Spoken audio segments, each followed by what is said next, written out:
First up on the show, Ukraine launched one of its largest ever drone attacks on Moscow early Wednesday. Russian officials said their air defenses shot down 11 drones. The Russian Defense Ministry says a total of 45 drones were destroyed by the defense forces, including drones over Moscow. The Ukrainian forces released a video of its troops fighting in the Kursk region. The attack comes as Russia battles Ukraine's incursion into the Kursk region. Ukrainian forces have either destroyed or damaged all three of the bridges over the same river in western Russia, leaving Russia to repel the biggest foreign attack on Russian territory since World War II. The Pentagon is trying to get a clear picture of Ukraine's longer-term objectives in the region. The recent surprise move by Ukraine is changing the trajectory of the war and boosting morale among Ukraine's war-weary population. However, the ultimate outcome of the incursion remains impossible to predict. And so that continues to be our focus. As it relates to their operation in Kursk, as I mentioned, they clearly have compelled the Russians to struggle in their response. It has certainly demonstrated the creativity and the battlefield prowess of the Ukrainians. But when it comes to what their longer-term objectives are here, that's something that we're still discussing with them. On the other hand, Russia has formed 3 new military groupings to bolster security in the regions bordering Ukraine. Russian Defense Minister Andrei Belousov held a meeting on issues of military security of border regions amid the Ukrainian incursion into Russia. We have launched a coordination council on military security issues in the border territories of Belgorod, Bryansk and Kursk regions. The work has already begun. Direct round-the-clock interaction has been established between the regional administrations, the commanders of the troop groups in 3 subsectors of the Russian Federation, and the responsible heads of the headquarters of the Ministry of Defense.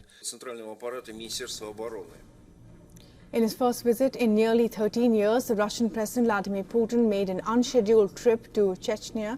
Putin was greeted by the Chechnya's self-styled strongman leader Ramzan Kadyrov. He then went on to a visit to the Special Forces Academy bearing his own name and speaking with volunteer fighters who trained there prior to being deployed in Ukraine. Putin later held talks with Kadyrov at the Chechen leader's residence as well.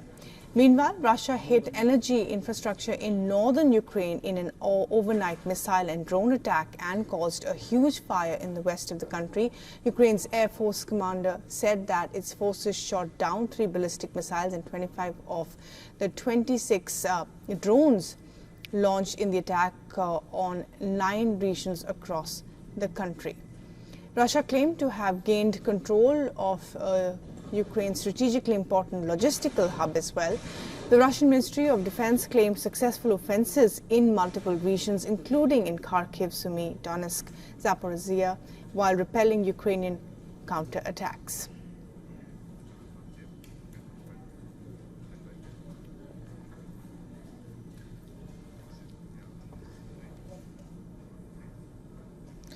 While the Russian Defense Ministry has claimed successful offensives in multiple regions, Siddhant Sibal also sent us a ground report from the Ukrainian capital where air raid sirens of Russian attacks were sounded this morning.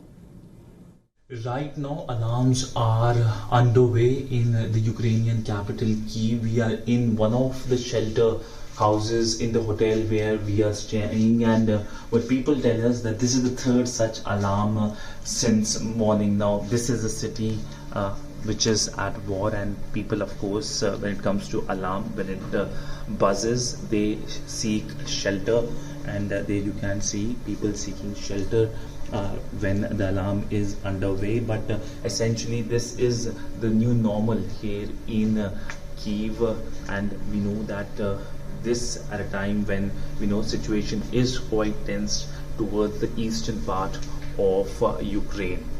With video journalist Neeraj Patel, Siddhant Sibal for WION in Kyiv, Ukraine. For all the latest news, download the WION app and subscribe to our YouTube channel.